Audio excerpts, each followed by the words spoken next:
Mount Etna just erupted, and scientists are already losing it. Unlike other volcanic eruptions, the mountain spewed a blinding, unnatural substance from its core, defying every test and every known volcanic signature. Now scientists are warning that Etna's core might be shifting, and whatever comes next may be far more dangerous. Mount Etna has roared into life countless times before, yet nothing in its long and restless history resembled what unfolded that morning in mid-2025. This time, the eruption began with the familiar thunder rolling beneath the ground. This was the familiar deep vibration that locals have learned to interpret as the mountain's warning breath. But within minutes, it became clear that this was not one of Etna's routine displays. What burst from the summit vent was not the molten rock everyone expected. Instead, the crater exhaled a blinding and radiant substance that shimmered as if lit from within. This strange substance was also cascading down the cone like liquid light rather than molten stone. With that, everyone was caught unawares, completely clueless on what this was and what would follow. Expert teams stationed near the monitoring stations scrambled to identify what they were seeing. To add insult to injury, instruments calibrated for volcanic minerals such as basalt, andesite, and tephra produced readings that made no sense. For instance, chemical signatures failed to align with any known volcanic product, leaving researchers staring at blank screens and unhelpful charts. At that time, it became evident that whatever the mountain had released was not listed in geological databases and had never been experienced in Etna's centuries-long eruptive history. Simply put, this was not something volcanologists were in a position to interpret. And the more they tested, the more the truth of the matter seemed to be farther away from them. Then, before the teams could even have time to make sense of what had just happened, a violent pyroclastic surge ripped down the southeast flank, which borders Nicolosi, Zaffarana Etnea, and Mascalucia. The combination of a rushing cloud of ash, rock fragments, and superheated gas was traveling at speeds of up to 90 miles per hour, ripping across the ground already scarred by earlier eruptions. In light of that, the terrain, already charred, cracked, and weakened, stood no chance.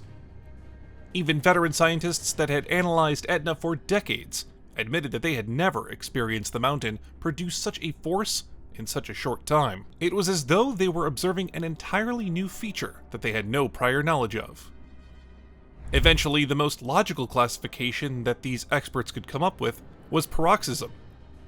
This is essentially a type of explosive burst that Etna is commonly known for. In simple terms, it is when pressure, gas, and magma combine to create a sudden blowout that is far more powerful than the activity before or after it. Yet something was still amiss. As they analyzed the eruption column, seismic data, and deformation patterns, they stumbled upon an even more disturbing discovery. This is after they found out that the outburst never followed Etna's usual rhythm. For starters, pressure changes were irregular. Also, gas emissions did not match the expected profile. Even stranger, the structure of the conduit feeding the eruption appeared to be rearranging from within, as though the volcano were reconfiguring itself at a deep, unseen level. Upon comparing geophysical models to ancient deposits, the similarities were impossible to ignore. The team found that the volcano's internal shape now mirrored the conditions present about 7,200 years ago. This was an era marked by a catastrophic flank collapse that sent a massive wave surging through the Mediterranean. After it was deemed safe, the team decided to advance towards the smoldering crater. The debris they traversed was anything but inert. It pulsed, steamed, and shifted.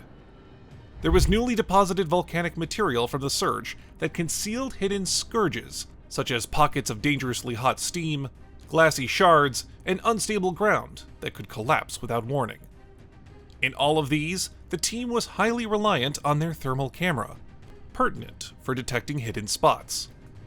Yet these cameras would soon start to falter under the assault of intense heat. Things took a turn for the worse as electronics also started to distort, readouts also blinked erratically, and imagery warped. Even a drone that had been deployed to fly just ahead for aerial reconnaissance purposes managed only a dozen seconds of chaotic footage before the volcanic plume swallowed it, with its rotors struggling against the buffeting winds. In the end, the signal cut out, and the drone was lost. On the ground, tension was getting worse. Fissures opened underfoot and spewed out superheated steam in a manner that scientists had never seen before. The situation was gradually turning almost apocalyptic. Their hats also thudded from pressure waves.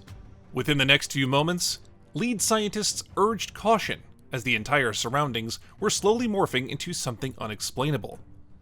Some team members had attempted to set GoPros and even used their smartphones to document the strange glowing substance they had glimpsed. Shockingly, nothing was behaving normally. These devices quickly seized up while readings from other professional gadgets flickered in strange ways. It was as though the material's strange radiance was resisting capture. Yet the team forged ahead, determined to piece together this puzzle that was ahead of them. Eventually, they managed to break a small fragment of the strange substance into a glass vial. Although the team had made a significant achievement, no one dared celebrate or breathe a sigh of relief. They just stared at the glass vial, fully aware that they might just have acquired the most important volcanic sample in a generation. While the team thought it had seen it all, what followed threw them even more off track. Subscribe to the channel now to make sure that you do not miss out on what they discovered next, and to ensure that you do not miss out on future updates that we'll post concerning this outburst. In the hours that followed, the glowing substance was whisked off to a makeshift mobile lab near the base of Etna. There, the team kicked off a myriad of tests. But if you thought that the shockers had ended outdoors, then you need to hear this next discovery. Under UV light, the team found that the sample glowed more intensely than usual, so much so that radiation detectors pegged at levels much higher than expected. Findings later showed that the detectors pegged at almost 400% higher than the natural background. Moreover, when the substance was placed in a furnace, it refused to melt, even as temperatures surged past 1600 degrees Celsius. This simply meant it had defied all known volcanic glass or silicate behavior. To make sense of the anomaly, scientists across Europe received portions of the sample for deeper analysis. One lab ran X-ray diffraction, only to find no match in any known mineral database. Another team in Berlin performed inductively coupled plasma mass spectrometry, popularly known as ICP-MS, and discovered trace elements more typically of deep mantle rocks. These are rare earths, like lanthanides, that should not commonly appear in surface eruptions. There was also a Parisian group that used Raman spectroscopy. In the process, the group discovered an unfamiliar hybrid crystal lattice, suggestive of extreme pressure conditions. At the same time, senior officials at Etna's observatory control room started reviewing classified satellite and geophysical data. They were specifically interested in the deformation maps that showed asymmetrical inflation between Etna's southeast flank. Moreover, they took keen interest in the infrasound sensors that recorded low-frequency rumblings, clear signs of structural instability. In the end, internal models suggested that Etna might be edging dangerously close to conditions that preceded historic flank failure. That led to one grave conclusion. A catastrophic collapse was not just possible, it was a real and growing threat. However, to avoid public tension and chaos, the team decided to announce that the happenings only showed the need for heightened vigilance. It was now clear that Etna had changed. The worrying truth? No one yet knew whether that change was nothing more than just a whisper of the mountain, or the opening act of a disaster.